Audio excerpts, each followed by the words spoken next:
Good morning to one and all. Welcome to sleepy dreams classes. ఈరోజు జియోగ్రఫీలో last chapter, 8th class geography last chapter human resources గురించి నేర్చుకుందాము. Firstly ఈ చాప్టర్లో మనకి ఎక్కడెక్కడ టాపిక్స్ కవర్ చేశారంటే లైక్ పాపులేషన్ మీద ఎక్కువ టాపిక్స్ కవర్ చేశారు. అండ్ డెన్సిటీ ఆఫ్ పాపులేషన్ గురించి, డిస్ట్రిబ్యూషన్ ఆఫ్ పాపులేషన్ గురించి, అండ్ మెయిన్లీ పాపులేషన్ గురించి, జియోగ్రఫికల్ ఫ్యాక్టర్స్ గురించి, వీటి గురించి కవర్ చేశారు. Let's get into our topic. Firstly human resources గురించి డిస్కస్ చేస్తే, హ్యూమన్ రిసోర్స్ అంటే ఏంటంటే కొంతమంది పీపుల్ వాళ్ళకున్న డిమాండ్స్ని అండ్ వాళ్ళకున్న ఎబిలిటీస్ని హ్యూమన్ రిసోర్సెస్ అంటారు. ఈ హ్యూమన్ రిసోర్సెస్ అనేవి land resources and water resource లాగా కాదు. ల్యాండ్ రిసోర్సెస్, వాటర్ రిసోర్సెస్ అంటే కొంచెం ఈక్వల్గా డిస్ట్రిబ్యూట్ అయి ఉంటాయి ఆల్ ఓవర్ వరల్డ్. కానీ హ్యూమన్ రిసోర్సెస్ అనేవి ఆల్ ఓవర్ వరల్డ్ ఈక్వల్గా డిస్ట్రిబ్యూట్ అవ్వవు. ఒక పర్సన్ నుంచి ఇంకో పర్సన్కి ఒక ఎడ్యుకేషనల్ లెవెల్లో కానీ డిఫర్ అయి ఉండొచ్చు, వాళ్ళ జెండర్లో డిఫర్ అయి ఉండొచ్చు, వాళ్ళ ఏజ్లో డిఫర్ అయి ఉండొచ్చు. సో ఈ హ్యూమన్ రిసోర్స్ అనేవి ల్యాండ్ రిసోర్సెస్, వాటర్ రిసోర్స్ లాగా ఈక్వల్గా డిస్ట్రిబ్యూట్ అవ్వలేదు. సో డిస్ట్రిబ్యూషన్ ఆఫ్ పాపులేషన్ అంటే ఏంటంటే, ఇప్పుడు ఆల్ ఓవర్ వరల్డ్ తీసుకుంటే మనకు ఒక గ్రూప్ ఆఫ్ పీపుల్ ఒక ప్లేస్లో ఉంటారు, ఒక గ్రూప్ ఆఫ్ పీపుల్ ఒక ప్లేస్లో ఉంటారు. ఫర్ ఎగ్జాంపుల్ ఇండియాలో తీసుకుంటే కొంత కమ్యూనిటీ ఇండియాలో ఉంటుంది, ఇంకొంత కమ్యూనిటీ అమెరికాలో ఉంటుంది. సో ఈ స్ప్రెడ్ ఆఫ్ పాపులేషన్ ఏదైతే ఉందో ఆల్ ఓవర్ వరల్డ్, దానిని ప్యాటర్న్ ఆఫ్ పాపులేషన్ డిస్ట్రిబ్యూషన్ అంటారు. అండ్ ఈ పాపులేషన్ కూడా అందరూ కలిసి ఒక చోట ఉండరు కదా. ఒక గ్రూప్ ఆఫ్ పీపుల్ ఆర్ కంప్లీట్గా హోల్ ఓవర్ వరల్డ్ పాపులేషన్ మొత్తం ఒక ప్లేస్లో ఉండరు. ఇండియాలో ఎక్కువ ఉండొచ్చు, అమెరికాలో తక్కువ ఉండొచ్చు, ఆఫ్రికాలో ఎక్కువ ఉండొచ్చు. సో ఇలాగా అన్ఈవన్గా స్ప్రెడ్ అవుతుంది అనమాట.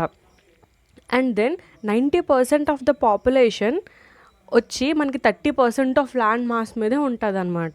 90% ఆఫ్ ద పాపులేషన్ 30% ఆఫ్ ల్యాండ్ని ఆక్యుపై చేసేసారు. అండ్ నెక్స్ట్ మన వరల్డ్లో క్రౌడెడ్ ఏరియాస్ వచ్చేసి south and south east Asia, Europe and North America. And almost 3/4 of the whole over world population మనకి ఏషియా అండ్ ఆఫ్రికా. ఈ ఏషియా అండ్ ఆఫ్రికా కలిపితే whole over 1/3 of the population ఇక్కడే ఉంటారనమాట. And 60% of the world's people live in just 10 countries. 60% of the population మొత్తం ఈ 10 కంట్రీస్లో మనం చూసేయచ్చు. ఆ 10 కంట్రీస్ ఏంటంటే China, India, USA, Indonesia, Brazil, Pakistan, Bangladesh, Nigeria, Russia and Japan. And next topic density of population. Density of population అంటే ఏంటంటే ఒక number of people living in a unit area. ఒక యూనిట్ ఏరియాలో ఎంతమంది అయితే పీపుల్ అక్కడ ఉంటున్నారో దానిని డెన్సిటీ ఆఫ్ పాపులేషన్ అంటారు. ఈ డెన్సిటీ ఆఫ్ పాపులేషన్ అనేది స్క్వేర్ కిలోమీటర్స్లో ఎక్స్ప్రెస్ చేస్తారు. అండ్ మనకు వచ్చిన డేటా ప్రకారం ఈ 1 యూనిట్ ఏరియాలో ఆల్మోస్ట్ 51% ఉంటున్నారంట. సో ఒక స్క్వేర్ కిలోమీటర్స్లో ఒక యూనిట్ ఏరియాలో 51% ఉంటున్నారు. South central Asia has the highest density of population. South central ఏషియాలో ఎక్కువ డెన్సిటీ ఆఫ్ పాపులేషన్ అనేది సౌత్ సెంట్రల్ ఏషియాలో ఉంటున్నారు. Factors affecting distribution of population అంటే ఒక పాపులేషన్కి అసలు ఒక పాపులేషన్ అంటే ఇప్పుడు ఒక ప్లేస్లో ఎక్కువ మంది ఉంటారు, ఒక ప్లేస్లో తక్కువ మంది ఉంటారు. సో అసలు ఏమేం ఫ్యాక్టర్స్ ఎఫెక్ట్ చేస్తున్నాయి అని తెలుసుకుంటే, ఫస్ట్ జియోగ్రఫికల్ ఫ్యాక్టర్స్లో టోపోగ్రఫీ అంటే ఏంటి? ల్యాండ్. ఇప్పుడు పీపుల్ కూడా ప్లేన్స్ దగ్గర ఎక్కువ ఉంటారా, మౌంటైన్స్ దగ్గర ఎక్కువ ఉంటారా అంటే ఆబ్వియస్లీ ప్లేన్స్ దగ్గర ఎక్కువ ఉంటారు. బికాస్ అక్కడ సాయిల్ ఫర్టైల్గా ఉంటుంది. అండ్ దెన్ అక్కడ వాళ్ళు అగ్రికల్చరల్ యాక్టివిటీస్ చేసుకోవచ్చు అండ్ లాట్స్ ఆఫ్ యాక్టివిటీస్ అక్కడ వాళ్ళు చేసుకోవచ్చు. కాబట్టి ప్లేన్స్ దగ్గర ఎక్కువ డెన్సిటీ ఆఫ్ పాపులేషన్ ఎక్కువ ఉంటుంది కంపారేటివ్లీ మౌంటైన్స్. వేరేస్ మౌంటైన్స్ దగ్గర నథింగ్ వీ క్యాన్ డూ అక్కడ. So topography. And then climate కూడా వన్ ఆఫ్ ద ఫ్యాక్టర్స్ అనమాట. ఇప్పుడు పోలార్ రీజియన్స్ దగ్గర తీసుకుంటే, పోలార్ రీజియన్స్ దగ్గర ఎక్కువ డెన్సిటీ ఆఫ్ పాపులేషన్ మనకి ఉండదు. బికాస్ ఒక మనిషి ఉండాలంటే ఎక్స్ట్రీమ్ కోల్డ్ అయినా సరే, ఎక్స్ట్రీమ్ హాట్ అయినా సరే ఏ మెన్ అనేవాడు ఉండలేడు. సో బాగా హాట్ ఉన్న ప్లేస్లో ఉండలేరు, బాగా కోల్డ్ ఉన్న ప్లేస్లో కూడా ఉండలేరు. సో క్లైమేట్ కూడా వన్ ఆఫ్ ది ఫ్యాక్టర్స్. ఇప్పుడు ఎగ్జాంపుల్ సహారా డెజర్ట్ తీసుకుంటే సహారా డెజర్ట్‌లో ఎక్కువ హాట్ ఉంటది. కాబట్టి ఒక ఒయాసిస్ ప్లేసెస్ అక్కడక్కడ తప్పనిచ్చి డెన్సిటీ ఆఫ్ పాపులేషన్ అనేది సహారా డెజర్ట్‌లో కూడా చాలా తక్కువ. అండ్ పోలార్ రీజియన్స్‌లో కూడా. And one more factor is soil. So ఒక సాయిల్ అనేది కూడా ఫర్టైల్‌గా ఉన్నప్పుడు అక్కడ పాపులేషన్ కూడా ఎక్కువ ఉంటది. ఎందుకంటే బికాస్ అక్కడ అగ్రికల్చర్ చేసుకోవచ్చు. అండ్ చెప్పాను కదా ఇందాక లాట్స్ ఆఫ్ యాక్టివిటీస్ అనేది చేసుకోవచ్చు. సో సాయిల్ ఫర్టైల్‌గా ఉన్నప్పుడు కూడా ఎక్కువ పాపులేషన్ కూడా అక్కడ మనం చూడొచ్చు. అక్కడ ఉండే ప్లేసెస్‌లో గంగా గానీ, బ్రహ్మపుత్ర, ఎందుకంటే గంగా, బ్రహ్మపుత్ర ప్లేన్స్ దగ్గర అక్కడ సాయిల్ ఎక్కువ ఫర్టైల్‌గా ఉంటది. సో అక్కడ పాపులేషన్ అనేది ఎక్కువ. ఇప్పుడు మౌంటైన్స్ దగ్గర తక్కువ. అలాగా అంటే ఒక్కొక్క ప్లేస్‌లో ఒక్కొక్క డిఫర్ అయి ఉంటది డెన్సిటీ ఆఫ్ పాపులేషన్ అనేది కూడా. And one more factor is water. Water కూడా ఒక ఫ్యాక్టర్ అనమాట. ఇప్పుడు వాటర్ లేని ప్లేస్‌లో ఒక మనిషి ఉండగలడా అంటే నో వే. ఒకళ్ళు ఉన్నాడు అంటే వాడు డెఫినెట్‌గా ఏలియన్ అయి ఉండొచ్చు. సో ఒక మనకి వాటర్ కూడా అంతే ఇంపార్టెంట్ అనమాట. ఎక్కువ వాటర్ అది కూడా మళ్ళీ సాల్ట్ వాటర్ అంటే నో, ఫ్రెష్ వాటర్. సో ఎక్కువ ఫ్రెష్ వాటర్ ఎక్కడైతే అవైలబిలిటీ ఉంటుందో ఆ ప్లేసెస్‌లో డెన్సిటీ ఆఫ్ పాపులేషన్ కూడా ఎక్కువ ఉంటది. And then minerals. So minerals కూడా one of the factors. Minerals ఉన్న చోట కూడా మోర్ పాపులేషన్ ఉంటుంది. ఎందుకంటే ఇప్పుడు సపోజ్ అక్కడ మినరల్స్ ఉంటే అక్కడ ఫ్యాక్టరీస్, మ్యానుఫ్యాక్చరింగ్ ఇండస్ట్రీస్ ఇవి ఎక్కువ ఉంటాయి కాబట్టి అక్కడ ఎంప్లాయ్మెంట్ కూడా ఉంటుంది. సో ఎంప్లాయ్మెంట్ వల్ల ఏమవుతుంది, అక్కడ పాపులేషన్ కూడా పెరుగుద్ది కాబట్టి మినరల్స్ కూడా one of the factors. And then social, cultural and economic factors ఇవి కూడా ఒక విధంగా కాంట్రిబ్యూట్ చేస్తాయి అనమాట. ఏ విధంగా అంటే ఎగ్జాంపుల్ సోషల్ అంటే like housing, education, health facilities. For example మనం ఒక ప్లేస్లో ఉన్నాము, మనకి ఏవైనా అనారోగ్యం వచ్చినప్పుడు అక్కడ నుంచి హాస్పిటల్కి వెళ్ళాలంటే ఒక 100 కిలోమీటర్స్ వెళ్ళాలంటే డెఫినెట్గా మనం అలాంటి ప్లేస్లో ఉండం.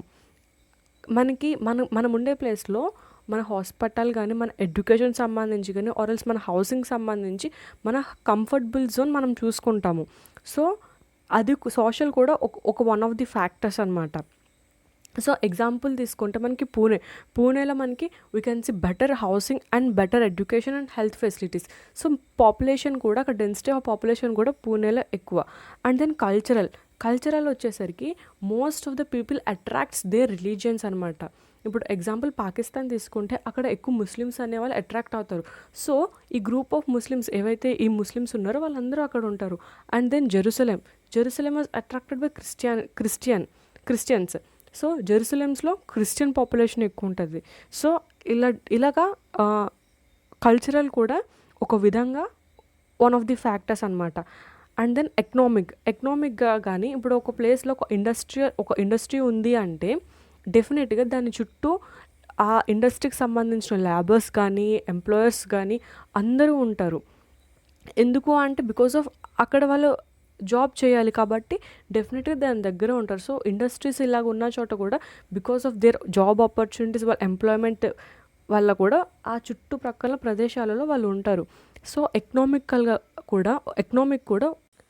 నెక్స్ట్ టాపిక్ పాపులేషన్ చేంజ్ అంటే ఏంటంటే ఒక స్పెసిఫిక్ టైంలో నంబర్ ఆఫ్ పీపుల్ డిక్రీజ్ అవ్వడం కానీ, ఇంక్రీజ్ అవ్వడం కానీ దీన్ని పాపులేషన్ చేంజ్ అంటారు. అసలు ఎందుకు ఈ పాపులేషన్ చేంజ్ అవుద్ది అంటే due to the changes of births and deaths. ఒకే రోజు అందరూ పుట్టారు, ఒకే రోజు అందరూ చనిపోరు. సో ఆ ఒక్కరోజు ఒక మనిషి పుట్టొచ్చు, ఇంకో రోజు ఇంకో మనిషి చనిపోవచ్చు. So due to the changes in the number of births and deaths కూడా one of the factor of the population change. And then until 1800s వరకు ఏమవుతుందంటే ఓల్డ్స్ పాపులేషన్ అన్ని జస్ట్ చాలా మెల్లగా ఇంక్రీజ్ అవుతూ ఉంటుంది అనమాట. And at the same time చాలామంది పుట్టడం, చనిపోవడం కూడా ఈ పీరియడ్ ఆఫ్ టైంలో జరిగింది.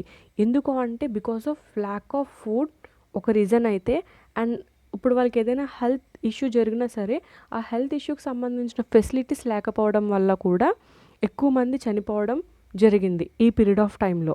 అండ్ దెన్ ఇన్ 1804లో world's population reached to 1 billion వరకు 1804లో వరల్డ్స్ పాపులేషన్ రీచ్ అయ్యింది. 1959లో world's population reached 3 billion which is often called population explosion అనమాట. 1959లో ఏమైందంటే వరల్డ్స్ పాపులేషన్ 3 బిలియన్ వరకు రీచ్ అయింది. సో ఆ పీరియడ్ ఆఫ్ టైంని పాపులేషన్ ఎక్స్ప్లోషన్ అంటారు. అండ్ దెన్ అలా స్టడీగా ఇంక్రీజ్ అవ్వడం స్టార్ట్ అయింది. ఎందుకు అంటే బికాస్ ఆఫ్ ఆ తర్వాత ఫుడ్ మనం ఏదైతే ఫుడ్ తీసుకుంటున్నామో సప్లై ఆఫ్ ఫుడ్ ఎక్కువగా ఉంది. అండ్ దెన్ మనం తీసుకున్న ఫుడ్ కూడా ఎక్కువ న్యూట్రిషన్స్ ఉన్నాయి. అండ్ దెన్ మనకి ఏ హెల్త్ ఇష్యూస్ వచ్చినా సరే హెల్త్ ఫెసిలిటీ ఆ ఇష్యూకి సంబంధించిన హెల్త్ ఫెసిలిటీస్ కూడా ఉన్నాయి. దెన్ సో ఈ ఎవరైతే పుడుతున్నారో వాళ్ళు హెల్తీగా పుడుతున్నారు. దట్ ఈస్ ద రీజన్ స్టడీగా పాపులేషన్ అనేది ఇంక్రీజ్ అయ్యింది. సో నెక్స్ట్ టాపిక్ వచ్చి న్యాచురల్ గ్రోత్ రేట్. ఇందులో 2 టైప్స్, ఒకటి బర్త్ రేట్, ఇంకోటి డెత్ రేట్. బర్త్ రేట్ అంటే ఏంటంటే 1000 పీపుల్లో ఎంతమంది బతికి ఉన్నారు అని. డెత్ రేట్ అంటే 1000 పీపుల్లో ఎంతమంది చనిపోతున్నారు అని. ఇది birth rate and death rate. So the difference between the birth rate and death రేట్ని న్యాచురల్ గ్రోత్ రేట్ అంటారనమాట. ఈ న్యాచురల్ గ్రోత్ రేట్ అనేది each and every day increase అవుతుంది బికాస్ పాపులేషన్ అనేది ఇంక్రీజ్ అవ్వడం వల్ల. అండ్ దెన్ మైగ్రేషన్ అంటే ఒక ప్లేస్ నుంచి ఇంకో ప్లేస్కి వెళ్ళడం డ్యూ టు సమ్ రీజన్స్. ఏంటా రీజన్స్ అంటే ఎంప్లాయ్మెంట్ గురించి కానీ అలాగో ఒక ప్లేస్ నుంచి ఇంకో ప్లేస్కి వెళ్ళడమే మైగ్రేషన్ అంటారు. ఈ మైగ్రేషన్ వల్ల పాపులేషన్ సైజ్ కూడా ఇంక్రీజ్ అవుద్ది. ఫర్ ఎగ్జాంపుల్ ఎక్స్ ప్లేస్లో 3 మెంబర్స్ ఉన్నారు అండ్ వై ప్లేస్లో 5 మెంబర్స్ ఉన్నారు. ఇప్పుడు వై ప్లేస్లో నుంచి ఎక్స్ ప్లేస్కి 2 మెంబర్స్ షిఫ్ట్ అయితే ఎక్స్ ప్లేస్లో ఎంతమంది అవుతారు? 5 మెంబర్స్ అవుతారు. ఇప్పుడు వై ప్లేస్లో ఎంతమంది అవుతారు? 3 మెంబర్స్ అవుతారు. సో పాపులేషన్ అనేది ఎక్స్లో ఇంక్రీజ్ అయింది కదా. సో అలా పాపులేషన్ సైజ్ కూడా ఇంక్రీజ్ అవుద్ది because of migration. And emigrants are people who leave a country and immigrants are those who arrive in a country.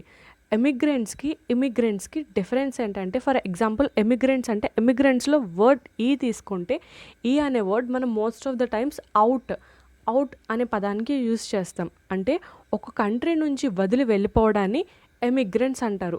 ఒక కంట్రీలోకి రావడం అనేది ఇమిగ్రేట్స్ అంటారు. So emigrants are differ from immigrants అనమాట. Emigrants అంటే ఒక place నుంచి వదిలి వెళ్ళిపోవడం. Countries like the United States of America and Australia have gained in numbers by in migration or immigrants. So due to immigrants వల్ల కూడా population size అనేది increase అవుద్ది. Next patterns of population change అంటే rates of population growth various across the world. ఒక్కొక్క ప్లేస్లో ఒక్కొక్క natural growth rate ఉంటుంది. Natural growth rate అంటే దేని మీద డిపెండ్ అయి ఉంటుంది? Birth rate and death rate. కొన్ని ప్లేసెస్లో బర్త్ రేట్ ఎక్కువ ఉండొచ్చు, కొన్ని ప్లేసెస్లో డెత్ రేట్ ఎక్కువ ఉండొచ్చు. కొన్ని ప్లేసెస్లో డెత్ రేట్ ఎక్కువ ఉండొచ్చు, కొన్ని ప్లేసెస్లో బర్త్ రేట్ ఎక్కువ ఉండొచ్చు. కొన్ని ప్లేసెస్లో సైమల్టేనియస్గా బర్త్ అండ్ డెత్ రేట్ కూడా ఎక్కువ ఉండొచ్చు, తక్కువ కూడా ఉండొచ్చు. So depending on the factors of birth and death రేట్స్లో రేట్ ఆఫ్ పాపులేషన్ అనేది ఒక్కొక్క ప్లేస్లో ఒక్కొక్కలా ఉంటుంది. ఎగ్జాంపుల్ కెన్యా తీసుకుంటే కెన్యాలో ఎక్కువ పాపులేషన్ ఉంటుంది ఈవెన్ దో అక్కడ high birth rate and high death rates ఉన్నా సరే. అండ్ యూకేలో స్లోగా ఉంటుంది బికాస్ అక్కడ తక్కువ డెత్ అండ్ తక్కువ బర్త్ రేట్స్ ఉంటాయి. నెక్స్ట్ టాపిక్ పాపులేషన్ కంపోజిషన్ అంటే ఏంటంటే ఎగ్జాంపుల్ అంటే కంపోజిషన్కి మీనింగ్ ఏంటంటే ఒక 4 or 5 మెటీరియల్స్ని ఒక చోట టుగెదర్లీ మనం దాన్ని ఒక కంపోజిషన్ అంటాము. సో పాపులేషన్ కంపోజిషన్ అంటే ఏంటంటే it tells about age, sex, literature, health condition, occupation and income level of population అనమాట. వీటన్నిటి గురించి చెప్పడమే పాపులేషన్ కంపోజిషన్ అనమాట. అంటే స్ట్రక్చర్ ఆఫ్ ది పాపులేషన్ గురించి కంప్లీట్ డీటెయిల్స్ మనకి ఇస్తుంది. నెక్స్ట్ పాపులేషన్ పిరమిడ్ అంటే మనం ఇందాక చూసింది పాపులేషన్ కంపోజిషన్. ఇందాక ఆ కంపోజిషన్ ఏదైతే ఉందో దానిని ఇక్కడ పిరమిడ్ ఫామ్లో మనం చూస్తాం. అంటే ఆ డేటా మొత్తం ఒక పిరమిడ్ ఫామ్లో ఉంటుంది. దీనిని ఏజ్, సెక్స్ పిరమిడ్ అని కూడా అంటారు. ఇది మనం కొంచెం ఈజీగా అర్థం చేసుకోవచ్చు అక్కడ మనకి ఇచ్చిన డేటాని. So population composition of A country అనేది మనకి పాపులేషన్ పిరమిడ్ ఫామ్లో ఉంటుంది. అండ్ దెన్ మనకి ఇక్కడ ఈ ఫిగర్లో చూస్తే half of the part male and half of the part female. And Y axis మీద మనకి ఏజ్ గ్రూప్ అనేది మనకి ఇచ్చారు. అండ్ ఎక్స్ యాక్సిస్ మీద పర్సంటేజ్ ఇచ్చారనమాట. And total population divided into various groups. మనకి వాయిస్ స్కేల్ మీద చూస్తే 0 to 4 years, 5 to 9 years, 10 to 14 years అలా ఉంది. Okay, and then the percentage of the total population sub divided into males and females. Already ఇందాక చెప్పాను, ఇక్కడ population అనేది మేల్గా ఫీమేల్గా divide చేశారు. అండ్ అదే కాకుండా ఇందులో మనకి టూ గ్రూప్స్ ఉంటాయి. ఒక గ్రూప్ వచ్చి యంగ్ డిపెండెంట్స్, అంటే ఒకరి మీద డిపెండ్ అవుతారు కదా, ఆ డిపెండ్ అయిన వాళ్ళని టూగా సబ్ డివైడ్ చేశారు. ఎవరంటే one group young dependents and one more group elderly dependents. ఈ young dependents 15 years below and elderly dependents 65 years above అనమాట. అండ్ ఈ 15కి 65కి మధ్యలో ఉన్న వాళ్ళు వర్కింగ్ ఏజ్ అంటారనమాట. అండ్ ఎకనామికల్గా యాక్టివ్గా అంటే వాళ్ళు సంపాదించుకుంటారు కాబట్టి వాళ్ళని వర్కింగ్ ఏజ్ అంటారు. And population pyramid tells us how many dependents there in a country. And ఈ పాపులేషన్ డిపెండెన్స్ అనేది యంగ్ డిపెండెంట్స్ కానీ ఎల్డర్ డిపెండెంట్స్ కానీ ఈ పిరమిడ్స్లో మనకి ఇచ్చిన డేటా గురించి తెలుసుకునేటప్పుడు అక్కడ మనకి ఎంతమంది డిపెండెంట్స్ అనేది ఉన్నారనేది కూడా మనం ఈజీగా అండర్స్టాండ్ చేసుకోగలం. సో నెక్స్ట్ పిరమిడ్ వచ్చేసి పాపులేషన్ పిరమిడ్ ఆఫ్ కెన్యా. మనకి కెన్యాలో ఏంటి, high birth rate and high death rate కూడా ఇందాక మనం నేర్చుకున్నాము. High birth rate and high death rate కూడా. సో ఇక్కడ ఏమవుతుంది, ఇక్కడ బేస్ మీరు తీసుకుంటే 0 to 4 yearsలో ఎక్కువ మంది ఉన్నారు, లైక్ మేల్లో కానీ ఫీమేల్స్లో కానీ ఎక్కువ పాపులేషన్ ఉంది. బట్ 70 to 74 అలాగ వచ్చేసరికి ఏమవుతుంది, నేరో అయిపోతుంది ఈ పిరమిడ్ అనేది. అంటే అక్కడ ఎంతైతే బర్త్ రేట్ ఉందో అట్ ద సేమ్ టైం ఎక్కువ డెత్ రేట్ ఉండడం వల్ల అడల్ట్స్ పాపులేషన్ అనేది డిక్రీజ్ అవుతుంది. అంటే వెరీ ఫ్యూ ఓల్డ్ పీపుల్ ఉన్నారు ఇక్కడ కెన్యాలో. ఇది మనకి population of pyramid of Kenya.